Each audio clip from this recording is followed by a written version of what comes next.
fruit trees. We used to have this crabapple tree in our backyard. We were growing up. We'd go pick the crab apples off, these little green apples. We had 3 boys in our household, so we would all go and pick the crab apples off and basically use them to have wars with each other. We would eat a couple of them. Most of the time we were throwing them at each other.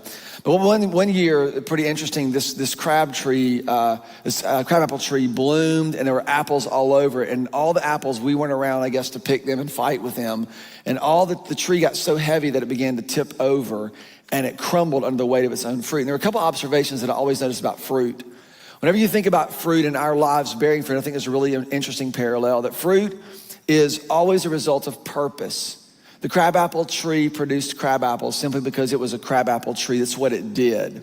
And the fruit that was born on the crabapple tree was for the nourishment of others, not for its own its own will or its own way, because it would crumble under the pressure of that born fruit if it wasn't used to nourish other people. I think the same thing is true for us. This is what Jesus is saying. Our lives are designed to be given away, to be free enough to give ourselves away.